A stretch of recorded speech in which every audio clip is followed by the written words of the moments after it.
ഹരേ രാമ രാമ രാമ ഹരേ ഹരേ ഹരേ കൃഷ്ണ കൃഷ്ണ കൃഷ്ണ ഹരേ ഹരേ.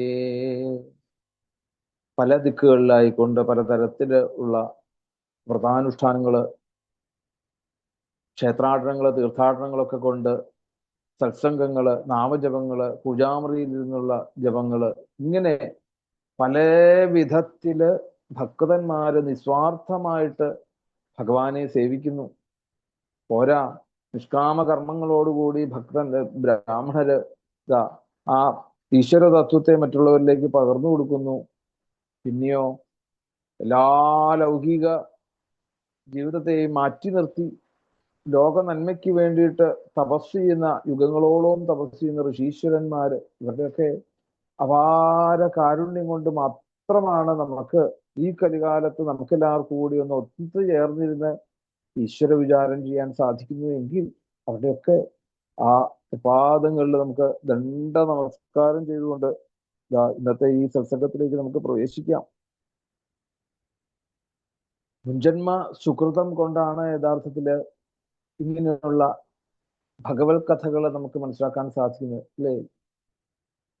ജന്മലാഭ പരപുംസാം അന്തേ നാരായണ സ്മൃതി എന്ന് പറയുന്നത് പോലെ തന്നെ ആ ഭാഗവതം അല്ലെങ്കിൽ ഈശ്വര തത്വത്തെ നമുക്ക് അറിയുവാനും പോരാ, നമുക്കത് പരസ്പരം സംവിനയം ചെയ്യുവാൻ വേണ്ടിയിട്ടും ഒക്കെ സാധിക്കുന്നത് എന്തുകൊണ്ടാണ്? നമ്മളുടെ പുണ്യ പുരുഷന്മാര് നമ്മളുടെ പരമ്പരയിൽ ഉണ്ടായിട്ടുള്ള ആ പിതൃക്കളിൽ പെട്ടിട്ടുള്ളവരുടെയൊക്കെ അപാര കാരുണ്യം. ജീവിതത്തില് നമ്മൾ ആദ്യം സ്മരിക്കേണ്ടത് ഏത് വസ്തുവിനെ നോക്കിക്കഴിഞ്ഞാലും പിതൃക്കളെയാണെന്ന് പറയും. നിത്യം നമുക്ക് നമ്മളുടെ മൺമറഞ്ഞു പോയതായിട്ടുള്ള മഹാത്മാക്കളെ ഒന്ന് നമസ്കരിക്കാൻ സാധിക്കുമെങ്കിൽ ആ മഹാത്മാക്കൾ പറയും, ദിവസവും രാവിലെ തെക്കോട്ടൊന്ന് നമസ്കരിക്കാൻ നമുക്ക് സാധിക്കണം. രണ്ടുണ്ട് കാര്യം. ഒന്നെന്താണ്? ഒന്ന് മരണഭീതി നമ്മളിൽ നിന്ന് അകന്നു പോകാൻ വേണ്ടിയിട്ട് ഒന്ന്. പിന്നെ അതിൽ ഉപരി എന്താണ്? നമ്മളുടെ ആ പാരമ്പര്യത്തെ നമ്മൾ എന്നും വണങ്ങണം. കാരണം ഈ ഭൂമിയിലേക്ക് നമ്മൾ ഇന്ന് ഭൂജാതരാകാൻ കാരണം ആരാണ്? ശരിക്കും പിതൃക്കളാണ് ശരിക്കും, അല്ലെ? അവര് ഉണ്ടെങ്കിൽ മാത്രമേ നമുക്ക് ഈശ്വരനോ അച്ഛനമ്മമാരെ പോലും നമുക്ക് തിരിച്ചറിയാൻ സാധിക്കുന്ന അപ്പോഴാണ്. അപ്പം അവരെ ആദ്യം വണങ്ങണം എന്ന് പറയും ഇവിടെ. അപ്പോ ഈ ഇങ്ങനെയുള്ള സത്സംഗങ്ങളിലൊക്കെ നമുക്ക് ബന്ധപ്പെടാൻ സാധിച്ചതൊക്കെ അവരുടെ കാരുണ്യം കൊണ്ടും ഒക്കെ. അപ്പം തീർച്ചയായിട്ടും നമ്മൾ രാവിലെ ഈ പിതൃക്കളെ ആണെങ്കിലും അതുപോലെ തന്നെ മറ്റ് നമ്മളുടെ അച്ഛനമ്മമാര്, മുത്തച്ഛന്മാര് തുടങ്ങിയതായിട്ടുള്ള എല്ലാവരെയും, നമുക്ക് ഗുരുതുല്യമായിട്ടുള്ളവരെയൊക്കെ ഒന്ന് കണ്ണോടിച്ചു കഴിഞ്ഞാൽ നമുക്ക് ജീവിതത്തിൽ എന്നും ഒരു വിജയത്തിന് കാരണമായിട്ട് മാറുന്നത്. എല്ലാവരും സത്യത്തിൽ എല്ലാവരും ഒറ്റയാണ് ശരിക്കും. പക്ഷെ ആ സത്യം അവർക്ക് ആർക്കും മനസ്സിലാകുന്നില്ല എന്നുള്ളതാണ്. നമ്മളിന്ന് കൂട്ടമായിട്ട് ജീവിക്കുമ്പോഴും അല്ലെങ്കിൽ എന്താണ് അച്ഛനമ്മമാരുടെയും കൂടെയും അല്ലെങ്കിൽ മക്കളുടെ കൂടെയും ഒക്കെ നമ്മൾ ജീവിക്കുമ്പം എന്തൊക്കെയോ ഒരു സേഫ് ആണെന്നുള്ളൊരു തോന്നലേ ഉള്ളൂ. അത് ഒരു സേഫും ഇല്ല. കാരണം സേഫ് എന്ന് പറഞ്ഞാൽ എവിടെയുള്ളൂ? സേഫ് എന്ന് പറഞ്ഞാൽ നമ്മളെ കൊണ്ടു നടക്കുന്ന, അല്ലെ, നമ്മളെ ഇങ്ങനെ കൊണ്ടു നടക്കുന്ന ഒരു കൈയുണ്ട് നമ്മുടെ ഉള്ളിലും നമ്മളോട് ചേർന്ന്. അവിടെ അല്ലാതെ വേറെ ഒന്നുമില്ല ആശ്രയം. ബാക്കിയൊക്കെ എന്താണ്? ബാക്കിയൊക്കെ വെറും തോന്നലുകൾ മാത്രം. ഇന്ന് കാണുന്നവരെ നമുക്ക് നാളെ കാണാൻ സാധിക്കുകയില്ല, അല്ലേ? ആലോചിച്ച് നോക്കൂ, എത്ര എത്ര എത്ര എത്ര അനുഭവങ്ങള്. അപ്പം ശരിക്ക് നമ്മളൊന്ന് വിചിന്തനം ചെയ്താൽ നമ്മൾ ഒറ്റ തന്നെയാണ്. എത്ര വലിയ ബന്ധുക്കൾ എടുത്തോണ്ടെന്ന് പറഞ്ഞിട്ടും കാര്യമൊന്നുമില്ല, എത്ര വേണ്ടപ്പെട്ടവരാണെന്ന് പറഞ്ഞാലും കാര്യമൊന്നുമില്ല. നമ്മൾ ഒറ്റ എന്ന് പറഞ്ഞാൽ നമ്മളോട് ചേർന്നിരിക്കുന്ന ആ ഭഗവാന്റെ ആ ഒരു കാരുണ്യം, അത് മാത്രമേ ഉള്ളൂ. അത് എല്ലാവർക്കും അതുപോലെയാണ്. നമുക്കിങ്ങനെ അക്കരപ്പച്ച എന്ന് പറഞ്ഞൊരു തോന്നും, അവർക്കൊക്കെ എത്ര ആൾക്കാരാതെ വെറുതെ അത് അതുകൊണ്ടൊന്നും, അതൊക്കെ വെറുതെ ഇങ്ങനെ കാഴ്ചയിൽ മാത്രമേ ഉള്ളൂ അത്. അപ്പം ജീവിതകാലം മുഴുവൻ എന്താണ്? നമ്മള് ഒറ്റ തന്നെയാണ്. അതുകൊണ്ടാണ് ഏകാദശ സ്കന്ധത്തിലാണല്ലോ ഉദ്ധവനെയൊക്കെ ഉപദേശിക്കുമ്പോൾ പറയും, ഏകാഗിയായിട്ട് പോകണം നമുക്ക് ആധ്യാത്മിക ജ്ഞാനത്തിന് വേണ്ടി.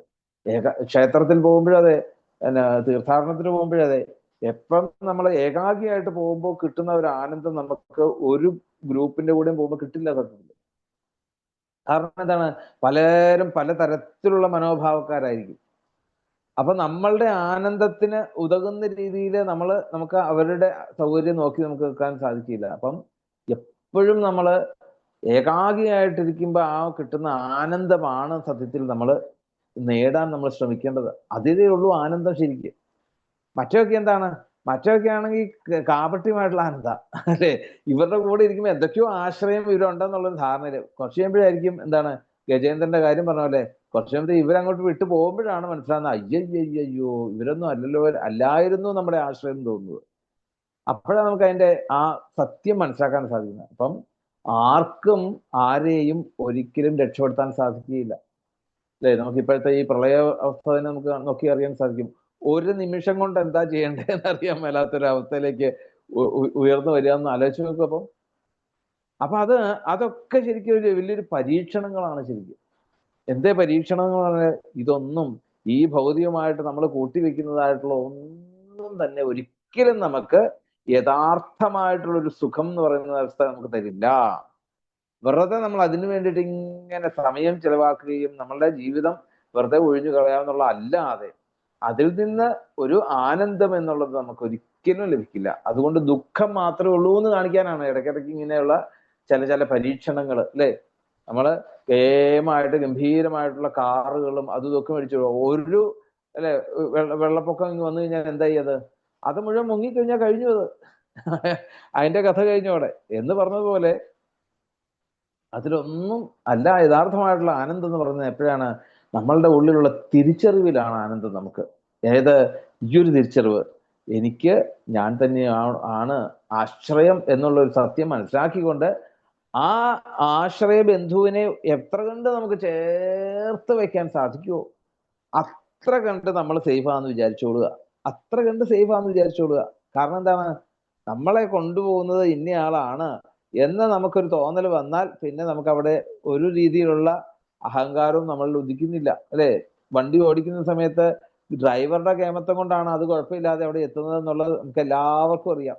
അതുകൊണ്ട് നമുക്ക് എന്തെങ്കിലും കേമത്തമുണ്ടോ? ഞാൻ കാരണമാണ് അങ്ങ് വരെ എത്തിയത് എന്ന് തോന്നാറുണ്ടോ? ഇല്ല. അത് കൊണ്ടുപോകുന്ന ഡ്രൈവറുടെ കേമത്താണ് സത്യത്തിൽ നമ്മളെ യഥാർത്ഥ സ്ഥാനത്ത് ലക്ഷ്യസ്ഥാനത്തേക്ക് നമ്മൾ എത്തിച്ചത്. അങ്ങനെയെങ്കിൽ അതേപോലെ ഉള്ള ഒരു, അല്ലെ, എന്താണ്, ഒരു സഞ്ചാരിയാണ് നമ്മളും. ഏത് സഞ്ചാരി? ഈ ജീവിതമാകുന്ന, അല്ലെ, യാത്രയില് നമ്മളിതാ ഈ ശരീരമാകുന്ന വാഹനത്തിൽ കയറി ഇരിക്കുക, അത്രേ ഉള്ളൂ അവിടെ. അതുകൊണ്ട് നമ്മള് വാഹനമാണ് അങ്ങ് എത്തിച്ചതെന്ന് പറയുന്നതിൽ കാര്യമുണ്ടോ? വാഹനം വെറുതെ അവിടെ കിടന്നാൽ അങ്ങ് എത്തുമോ അവിടെ? ഇല്ല, ഒരിക്കലും ഇല്ല.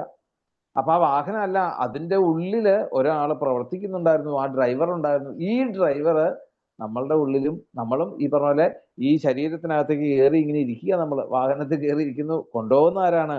കൊണ്ടുപോകുന്ന നമ്മളുടെ ഉള്ളിലുള്ള ആ ജീവൻ എന്നുള്ള ആ ചൈതന്യം. അപ്പം നമ്മളെപ്പോഴും നമ്മളെ, അല്ലെ, നമ്മൾ പറയാറുണ്ട്, അല്ലെ, ദൂരെ യാത്രയ്ക്കൊക്കെ പോകുമ്പോൾ പറയും ഡ്രൈവറുടെ സീറ്റിൽ ഇപ്പുറം ചെന്ന് ഇരുന്നോളൂ കേട്ടോ, അദ്ദേഹം ഉറങ്ങാതെ നോക്കിക്കോളൂ എന്ന് നമ്മൾ പറയാറുണ്ട്. എന്ന് പറഞ്ഞ പോലെ എപ്പോഴും അവിടെ ഒരു ശ്രദ്ധയുണ്ടെങ്കിൽ നമുക്ക് ഒരിക്കലും ജീവിതത്തില് ലക്ഷ്യത്തിലേക്ക് പോകുന്ന വഴിയിൽ ഒരിക്കലും ഒരു തടസ്സങ്ങളൊന്നും ഉണ്ടാവില്ല.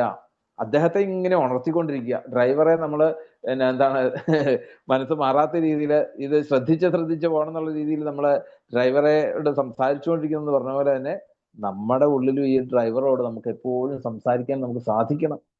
അപ്പം എന്താണ്, ഈ ഒരു മനോഭാവം നമ്മളുടെ ഉള്ളിലുണ്ടെങ്കിൽ നമുക്കൊന്നും പേടിക്കേണ്ടി വരില്ല. ഏത് സാഹചര്യങ്ങളായിക്കോട്ടെ, ആ സാഹചര്യങ്ങളെ ഒക്കെ തരണം ചെയ്യാൻ ഒരേ ഒരാൾക്കേ കഴിയുള്ളൂ, നമ്മളുടെ ആ ഡ്രൈവർക്ക് മാത്രമേ കഴിയുള്ളൂ. അതുകൊണ്ട് പലതരത്തിലുള്ള, അല്ലെ, കട്ടറുകളും കാര്യങ്ങളും എന്താണ് വിലക്കുകളും, അല്ലെ, ധാരാളം ഈ ദൂരെ ഇന്റർസ്റ്റേറ്റ് ഒക്കെ പോകുമ്പോഴത്തേക്കും ചെക്ക് പോസ്റ്റുകളൊക്കെ കാണും.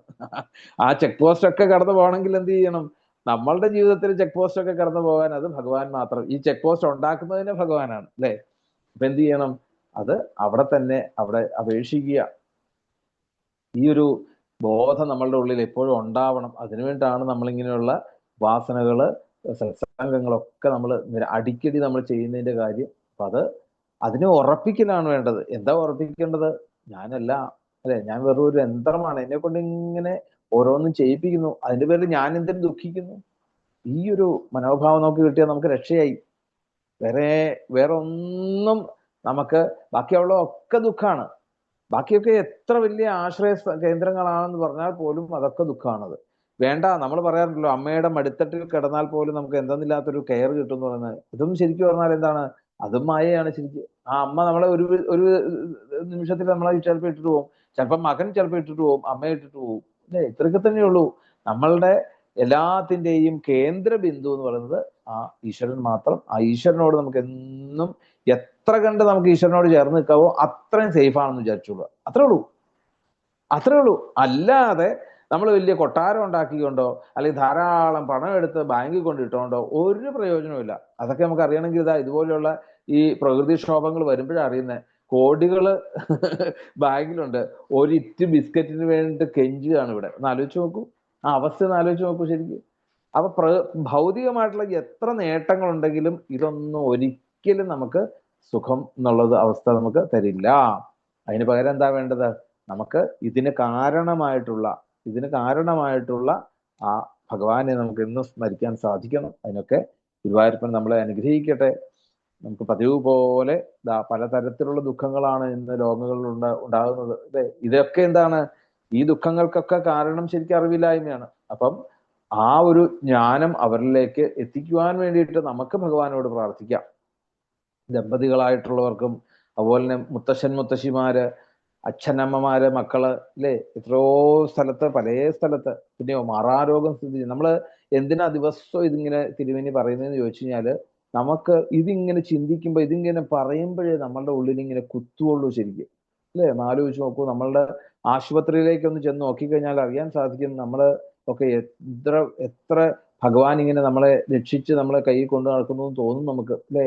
ഇങ്ങനെ മാറാരോഗങ്ങൾ വന്നിട്ടുള്ളവര്, പിന്നെ എല്ലാവരും തഴഞ്ഞിട്ടുള്ളവര്, ഇങ്ങനെ പലതരത്തിലുള്ള ദുഃഖങ്ങളാണ് ഇന്ന് ലോകം അനുഭവിക്കുന്നത്. അങ്ങനെയാണെങ്കിൽ നമ്മളുടെ കിട്ടിയതായിട്ടുള്ള ഈ ഐശ്വര്യത്തില് അല്ലെങ്കിൽ സമ്പത്തിൽ നിന്നും അഹങ്കരിക്കാതെ നമുക്ക് അവരെയൊക്കെ അവരുടെ സങ്കടത്തിലൊന്ന് നമുക്ക് ചേർന്നിരിക്കാൻ സാധിക്കുമോ?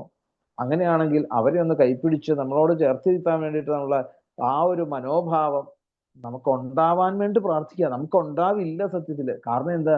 നമ്മൾ അത്ര കണ്ട് സുഖലോലുപരായിട്ട് ഇങ്ങനെ കഴിയുകയാണ് നമ്മൾ ആ സുഖലോലുപതയില് ഇതൊക്കെ നമ്മൾക്ക് കണ്ണറിക്കും. നമ്മൾ പോരാ, ഗുരുവായൂരപ്പനോട് പ്രാർത്ഥിക്കുക. ഗുരുവായൂരപ്പ, ഞങ്ങൾക്ക് അങ്ങനെ മറ്റുള്ളവരെ സഹായിക്കാനും അല്ലെങ്കിൽ മറ്റുള്ളവരുടെ വിഷമത്തിൽ ഞങ്ങൾക്ക് പങ്കിട്ടുകൊണ്ട് കിട്ടുന്ന ആനന്ദം ഞങ്ങൾക്ക് അനുഭവിക്കാൻ വേണ്ടി സാധിക്കണേ എന്ന് ഗുരുവായൂരപ്പനോട് പ്രാർത്ഥിക്കുക. അതിനുള്ള അവസരങ്ങൾ ഗുരുവായൂരപ്പൻ കൊണ്ട് തരണേ എന്ന് ഗുരുവായൂരപ്പനോട് പ്രാർത്ഥിക്കുക. എല്ലാവർക്കും ഈ ലോകത്തിന്റെ ദുഃഖം മാറുവാൻ വേണ്ടിയിട്ട് പ്രകൃതിയുടെ, സസ്യങ്ങളുടെ, മൃഗങ്ങളുടെ ഒന്ന് ആലോചിച്ച് നോക്കൂ. വെള്ളപ്പൊക്കമൊക്കെ വരുമ്പം ഈ നാൽക്കാലികളുടെ ഒക്കെ അവസ്ഥ ഒന്ന് ആലോചിച്ച് നോക്കൂ. ആരെങ്കിലും ചിന്തിക്കാറുണ്ടോ, അല്ലേ? ഒന്ന് ആലോചിച്ച് നോക്കൂ. മനുഷ്യരെങ്ങനെയെങ്കിലുമൊക്കെ ഓടിപ്പോകുന്ന വെക്കാം, നീന്തി പോകുന്ന വെക്കാം. ഈ കെട്ടിയിട്ട പശുക്കളും അതുപോലെ തന്നെ നായ്ക്കളും, അല്ലേ? അതുകൊണ്ടാണ് ശരിക്കും പറഞ്ഞാല് പണ്ട് ബന്ധനം ബന്ധനം തന്നെ വരും എന്ന് പറയുന്നില്ലേ പക്ഷികള്? അവരുടെയൊക്കെ സ്വാതന്ത്ര്യത്തിന് അവരെ വിടണം. അല്ലെങ്കിൽ ദോഷം തന്നെയാണ്. നമുക്ക് എത്ര നമ്മളുടെ ഒരു സ്വാർത്ഥതയ്ക്ക് വേണ്ടിയിട്ട് മാത്രമാണ് ശരിക്ക് അവരെ കൂട്ടിലിടുന്നത്. ശരിക്ക് ആലോചിച്ച് നോക്കൂ. ആ ഒരു കൂട്ടിൽ കിടക്കുന്നതായിട്ടുള്ള ഒരു മനോവികാരം നമ്മളെ ഒരു ഒരു ഇതിനകത്തിട്ട് എന്താണ്, പാൽപ്പായസവും അല്ലെങ്കിൽ 3 നേരവും 4 നേരവും നമുക്ക് ആഹാരം തന്നുകൊണ്ട് ഒരു കൂട്ടിൽ അടച്ചിട്ട് കഴിഞ്ഞാൽ ഉണ്ടാകുന്ന വിമ്മിഷ്ടം എന്താണെന്ന് ആലോചിച്ച് നോക്കൂ. നമുക്കൊരു ഒരു നിമിഷം നമുക്ക് അങ്ങനെ ഇരിക്കാൻ സാധിക്കും അവിടെ? അപ്പൊ നമ്മളുടെ സ്വാർത്ഥമായിട്ടുള്ള ഒരു സന്തോഷത്തിന് വേണ്ടി എത്ര, അല്ലെ, പക്ഷികളെ ആണേലും മൃഗങ്ങളെയൊക്കെ ആണേലും കൂട്ടിലിട്ട് വളർത്തുന്നത് കാണുമ്പം അത് ഒരിക്കലും അതിനോട് നമുക്ക് ഭക്തന്മാർക്ക് ഒരിക്കലും യോജിക്കാൻ പറ്റില്ല. അവർക്ക് എന്താണ്, അവർക്ക് അവരെ അങ്ങോട്ട് പറത്തി വിടുമ്പം ആ എത്ര ഉല്ലാസത്തോടു കൂടി 2 ചിറകുകളും അടിച്ചുകൊണ്ട് പാറി പറന്നു പോകുന്നതായിട്ടുള്ള ആ ഒരു അവർക്ക് അവരുടേതായിട്ടുള്ള ജീവിതത്തിൽ കൊടുത്ത സ്വാതന്ത്ര്യമാണ് ഭഗവാൻ. ആ 2 ചിറക് കൊടുത്തിരിക്കുന്നത് എന്തിനു വേണ്ടിയിട്ടാണ്? ഈ ആകാശം മുഴുവൻ പറന്ന് നടക്കാൻ, സ്വതന്ത്രമായിട്ട് പറന്ന് നടക്കാൻ വേണ്ടിയിട്ട് തന്നെയാണ്. അപ്പൊ അതിനെ നമ്മൾ ഇല്ലാണ്ടാക്കിക്കൊണ്ട് നമ്മളുടെ സ്വാർത്ഥമായിട്ടുള്ള വികാരത്തിന് വേണ്ടി നമ്മൾ കൂട്ടിൽ അടച്ചിടുക എന്ന് പറഞ്ഞാൽ അത് ഇതിൽ പരം ഒരു, ഇല്ലേ, ദ്രോഹം വേറെ ഒന്നും. എന്നിട്ട് നമ്മൾ വിചാരിക്കുന്നത് എന്താ? എന്തായാലും അതിന്റെയൊക്കെ യോഗം എന്നൊക്കെയാ പറയുക. ചിലർ പറയുന്നതാണ് രാജയോഗമാണ്. നോക്കൂ, സുനിദ്ര ബെഡിൽ കിടന്ന് ഉറങ്ങാൻ ആ നായിക്ക് പറ്റിയത്. അതിന്റെ സുനിദ്ര എന്ന് പറഞ്ഞാൽ എന്താണ്? ഈ കാട്ടിൽ കാണുന്നതായിട്ടുള്ള ചെളിക്കൊണ്ട് തന്നെയാണ് അതിന്റെ സുഖനിദ്ര. ഓരോരുത്തർക്കും ഓരോ സുഖനിദ്രയാണ്. നമ്മുടെ സുഖനിദ്രയല്ല മറ്റുള്ളവർക്ക്. അപ്പം അത് കളഞ്ഞിട്ട് നമ്മളുടെ സ്വാർത്ഥമായിട്ട് നമ്മൾ ചിന്തിച്ചുകൊണ്ടാണ് അവരെയൊക്കെ. അപ്പൊ അതൊന്നും നമ്മളെ കൊണ്ടൊന്നും അതൊന്നും തോന്നിപ്പിക്കരുതേന്ന് ഗുരുവായൂരപ്പനോട് പ്രാർത്ഥിക്കുക. അത്രേ ഉള്ളൂ അവിടെ. എല്ലാവർക്കും ആ ഒരു ജ്ഞാനം ഉണ്ടാവട്ടെ, ആ ഒരു സുഖം ലോകം മുഴുവൻ ഉണ്ടാവട്ടെ എന്ന് നമുക്ക് ഇന്ന് വീണ്ടും നമുക്ക് അടുത്ത ഈ ഒരു ഉപാസനയ്ക്ക് നമുക്ക് ഒന്നുകൂടി ഭഗവാൻ ഇപ്പോൾ അനുവദിച്ചു തന്നു. നമുക്ക് എല്ലാവർക്കും ഒരേ ഭാവത്തിൽ ഒരേ സ്വരത്തിൽ ആ ജ്വരസ്തുതി ചൊല്ലി ഭാഗവത്തിലേക്ക് പ്രവേശിക്കാം.